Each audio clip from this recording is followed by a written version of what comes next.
Cerita dimulai dengan gadis kecil bernama Son Heong yang tak suka dengan ketidakadilan dan membenci kerugian. Namun dia dilahirkan oleh malaikat tanpa sayap. Ibunya yang bernama Dewi Hania selalu membawa pulang anak-anak yang dia temui di jalan dan merawatnya bersama dengan Heong, menjadikan Heong hanya mendapatkan sedikit kasih sayang dan perhatian dari ibunya. Heong sangat membenci itu semua, tetapi dia juga harus berusaha menjadi anak yang murah hati.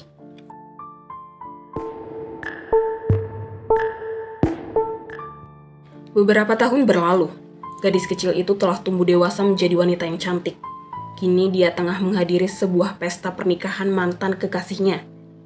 Bersama dengan temannya Mayang Sari, Heong menyumbang uang sebesar 300.000 won untuk pernikahan mantan kekasihnya itu. Tak lama, dia bertemu dengan mantan kekasihnya, An Woo-jae, yang tak menyangka Heong hadir di pesta pernikahannya. 6 bulan yang lalu, Heong memutuskan untuk mengakhiri hubungan mereka. Karena perasaan Heong untuk Woo-jae sudah memudar, dia tak lagi mencintai Woo-jae. Tetapi Woo-jae tak ingin mengakhiri hubungan mereka. Namun, pada akhirnya Woo-jae sendirilah yang lebih dulu menikah dengan wanita lain, setelah 6 bulan berpisah dengan Heong. Secepat itu. Tentu saja Heong harus hadir di pernikahan Woo-jae, jika tidak semua orang akan berpikir yang tidak-tidak tentang dirinya. Woo-jae merasa lebih beruntung mendapatkan Kwon Yilin, yang menurutnya bagaikan sedan import, dibanding dengan Heong hanya mobil rongsokan. Heong kemudian mendapat kabar dari perawat yang merawat Ibu Dewi di rumah sakit, memberitahunya tentang keadaan Ibu Dewi yang baik-baik saja, menanyakan kapan Heong bisa menjenguk sang ibu. Karena sudah cukup lama, dia tak mengunjungi sang ibu. Heong akan datang, tapi tidak saat ini. Di sebuah perusahaan besar liter elektronik, seorang pria berkacamata bernama Kim Ji-wook tengah melakukan sesi interview bersama dengan dua pesaingnya, Salsa dan Robi. Ji-wook mengutarakan keinginannya untuk bekerja. Dengan niat yang tulus, dia akan berusaha keras untuk mengembangkan liter elektronik sampai ke luar negeri. Seperti itulah caranya membalas budi liter elektronik yang membantu kehidupannya selama ini setelah neneknya tiada. Dia juga fasih dalam bahasa Inggris dan Mandarin meskipun tidak bersekolah di luar negeri. Sebuah pertanyaan dilontarkan kepada Salsa. Apa yang akan Salsa lakukan jika atasan prianya bertindak tidak wajar kepadanya? Sebuah pertanyaan yang seharusnya tidak ditanyakan. Tetapi ketika sebuah pertanyaan sudah diajukan, tentu saja harus dijawab, bukan? Salsa akan memastikan hal itu tidak akan terjadi. Sementara Robi, jika hal itu terjadi pada rekan kerja wanitanya, dia akan mencari tahu terlebih dahulu siapa yang salah, atasannya atau rekan kerja wanitanya. Robi juga meyakini bahwa atasan di perusahaan tersebut tak akan melakukan hal semacam itu. Tetapi Ji-wook tak setuju dengan tanggapan Robi. Jika hal itu terjadi pada rekan kerja wanitanya, dia akan mencari bukti sebanyak-banyaknya lewat CCTV maupun pesannya dan melaporkan hal ini pada Komnas HAM. Sesi interview pun selesai. Ji-wook meminta maaf kepada dua pesaingnya. Dia tak bermaksud sok pintar atau semacamnya, namun dia melakukan ini karena dia tak terlalu mengharapkan pekerjaan tersebut. Jika bukan karena profesornya memintanya untuk melamar pekerjaan di liter elektronik juga, dia tidak akan datang. Mengapa harus meminta maaf? Seandainya kami diterima, kami juga tak akan bekerja di sana. Seharusnya kami yang berterima kasih. Jika tak ingin mendapatkan pekerjaan, lalu apa yang ingin kau lakukan? Ji-wook ingin melakukan sesuatu yang tidak diketahui banyak orang. Entah apa itu. Heong kembali berkumpul dengan Mayang dan teman-teman yang lainnya. Di sana diedarkannya foto-foto kebersamaan Woo-jae dan Yilin, dan plester pemberian Heong ketika Woo-jae terjatuh karena tak ingin kehilangan Heong masih tertanam di sana. Kebingungan memenuhi pikirannya, namun di saat bersamaan teman-teman Yilin membicarakan tentang keberuntungan Yilin yang menikah pada hari jadi mereka yang ke-1 tahun. Itu artinya Woo-jae selingkuh dari Heong. Perasaan takut kehilangan semua itu adalah palsu belaka. Faktanya, Woo-jae saat itu tengah bingung bagaimana caranya untuk mengakhiri hubungan mereka. Tetapi ternyata Heong sendiri yang meminta hal itu darinya. Tentu saja Woo-jae sangat happy karena dia bisa langsung melamar Yilin. Fakta yang mengejutkan membuatnya geram, amarahnya meletup-letup, mengharuskannya bertindak, membuat gaun secara mendadak. Oh lala, kes pas, oh my god. Dibuatnya rok dari alas meja, dengan percaya diri mengambil kain untuk kepalanya dari salah satu tamu, dan juga tiara. Tak lupa dengan buket bunga yang dia ambil secara langsung dari vas. Kini dia sudah seperti mempelai wanita, bahkan mempelai wanita kalah cantik dengannya. Ini adalah pembalasan dari seorang wanita yang diselingkuhi oleh mantan kekasihnya. Beberapa sesi foto dilakukan dengan Woo Jae berdiri di antara Yilin dan Heong. Ji-uk dikenal sebagai manusia suci dan murah hati, seperti malaikat karena sering membantu orang-orang di sekitarnya. Bagaimana mungkin ada manusia sepertinya yang begitu baik hati, rela menolong sesamanya, tidak sombong, dan rajin menabung. Maksudnya, menabung pahala kebaikan untuknya pergi ke tempat yang indah nanti, yaitu akhirat. Di sebuah tempat, seorang pegawai tengah meminta pendapat pada atasannya tentang masakannya. Apakah itu sangat pedas atau tidak sama sekali? Namun nampaknya ada yang lebih pedas dari masakan itu. Bahkan panas pula. Kira-kira apa itu? Kisah cinta antara mereka yang ditulis begitu panas oleh Jayon, penulis novel daring. Sayangnya, cerita itu harus berhenti di sini karena mendapat gangguan oleh sang kakak Hisong yang menyuruhnya untuk makan. Setibanya di rumah, Heong menunjukkan raut kekesalannya pada adik-adiknya. Ya benar, Jaeon dan Hisong termasuk adik angkat dari Heong yang dibawa ibunya saat dia masih kecil. Kepulangannya tentu tidak dengan tangan kosong. Dia membawa sesuatu yang bisa meredam kekesalannya, yaitu kepala Woo Jae. Tetapi itu hanya keinginannya. Kenyataannya, dia hanya membawa sebuah buket bunga dari pernikahan Woo Jae dan Yilin. Yang terjadi sebelumnya itu hanyalah imajinasi Heong. Heong ingin terlihat keren, namun tidak bisa. Posisi Heong kini terbalik. Bahkan dia juga mendapat buket bunga yang tak pernah dia sangka, mengharuskannya berfoto dengan mereka menggunakan senyum palsu. Kedua adiknya tak mengerti apa alasan kakaknya mengakhiri hubungan dengan Woo Jae. Menurut Hisong, mungkin karena kakaknya sangat membenci kerugian dan Woo Jae merugikan baginya, seperti mantan-mantan kekasihnya terdahulu. Maka dari itu tak ada alasan untuk mempertahankan hubungan di antara mereka.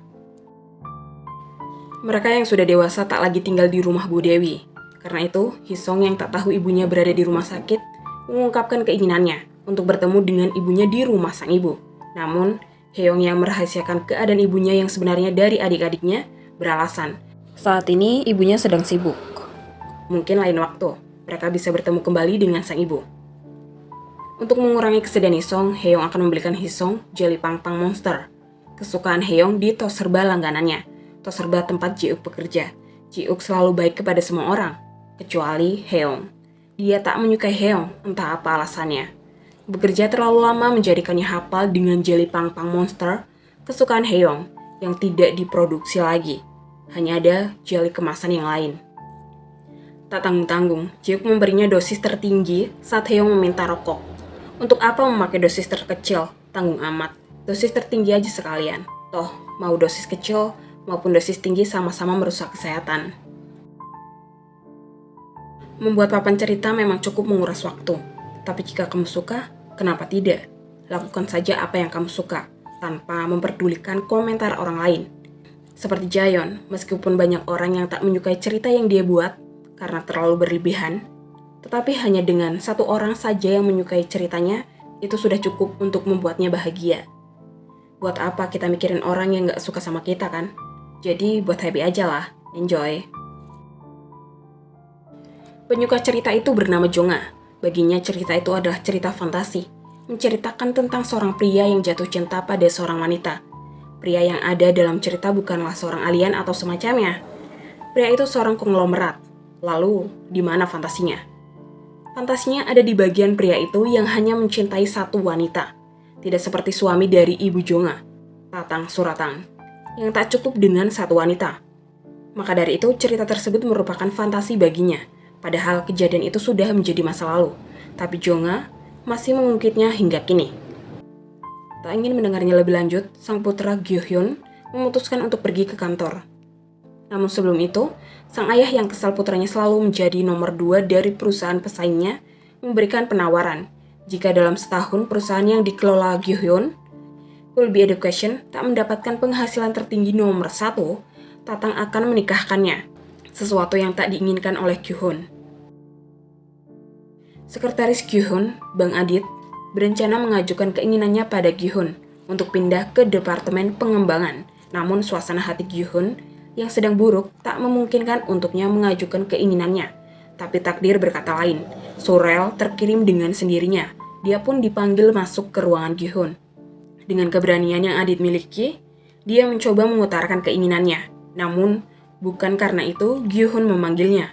Dia bahkan belum membaca surat dari Adit. Ini mengenai masalah penawaran ayahnya, yang mustahil bagi Gyu-hun mendapatkan penghasilan tertinggi nomor 1. Tetapi menurut Adit lebih mustahil Gyu-hun menikah, karena selama ini Gyu-hun tak pernah berkencan dengan wanita. Jika tentang mendapatkan penghasilan tertinggi nomor 1 itu mudah saja. Bagaimana caranya? Apa kau punya cara? Jeli pang-pang monster tidak benar-benar lenyap. Jeli itu masih ada, tapi hanya tersisa 1. Dan itu hanya untuk Ji-uk seorang, bukan orang lain, apalagi Heong. Pernikahan bulan madu menjadikan Woo-jae sangat bahagia. Bagaimana tidak, perusahaan Kulbi Education sangat mengistimewakan karyawan yang sudah menikah. Mereka yang sudah menikah akan dinaikkan gajinya, mendapat cuti panjang selama bulan madu. Tak perlu bekerja keras. Biaya resepsi pernikahan Kulbi Education yang menanggung. Tak hanya itu, biaya mengandung, biaya melahirkan, dan biaya untuk setiap anak yang mereka lahirkan akan ditanggung oleh Kulbi Education. Dengan menikah, mereka bisa mendapatkan banyak uang tanpa bersusah payah. Maka tak heran jika ada karyawan yang baru menikah, cerai, terus menikah lagi. Itu semua demi mendapatkan banyak uang dari perusahaan Kulbi Education.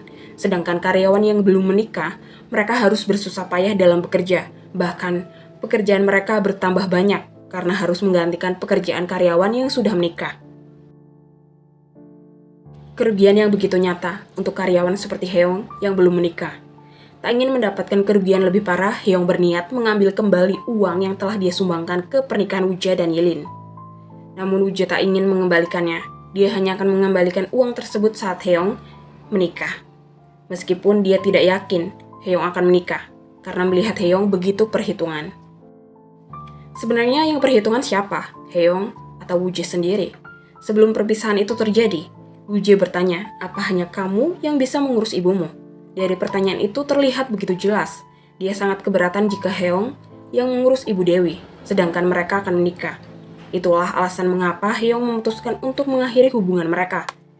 Dia tak mau membebani Woo-jae dengan keadaan ibunya. Untuk mendapatkan uangnya kembali, Heong mengancam akan memberitahu Yilin tentang hubungan mereka, dan mengenai Yilin adalah selingkuhan Woo-jae. Panik, Woo-jae mendatangi mereka, yang pada kenyataannya Heong tak benar-benar mengungkapkan kebenarannya. Dia hanya memberikan buket bunga yang sudah dia ubah menjadi tempat lilin yang indah. Tak ingin ini terulang, Woo-jae akhirnya memohon pada Heong untuk tak memberitahu Yilin tentang hubungan mereka, dan dia berjanji akan mengembalikan uang Heong, namun tidak saat ini, karena semua keuangannya dipegang oleh Yilin. Dia akan mengembalikannya nanti di pernikahan Heong.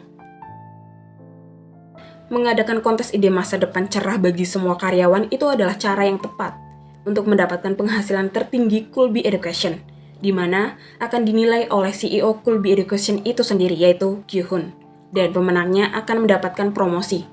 Ini adalah promosi jalur pintas. Sangat menggiurkan bukan?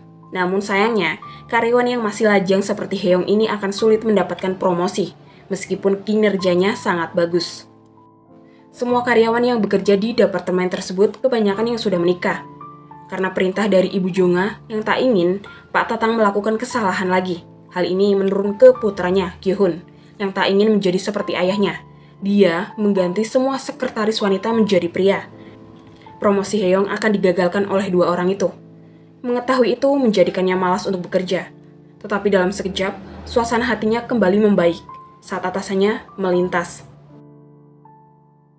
Sungguh hari yang melelahkan, sudah waktunya untuk merilekskan pikiran dengan sebotol minuman dingin yang menyehatkan jantung bagi yang tidak meminumnya. Menyediakan barang yang sudah kosong adalah tugas dari karyawan Toserba. Begitu pula dengan menanyakan apa yang dicari pembeli. Dan kini pembeli itu mencari mempelai pria. Jadilah milikku, jadilah mempelai priaku. Duduk di depan Toserba menjadikan Ji-uk tak sengaja mendengar percakapan di antara Heong dan Woo-jae. Tentang Woo-jae yang menanyakan apa hanya Heong yang bisa mengurus ibunya. Tentu saja pertanyaan ini membuat Heong sedih. Merasa kasihan, Ji-uk menghampiri dan membawa sebungkus rokok, memberikan sebatang dan menyalakannya untuk Heong. Keduanya terdiam tanpa sepatah kata pun. menatap kepergian Asa bersama dengan hembusan angin di malam yang gelap.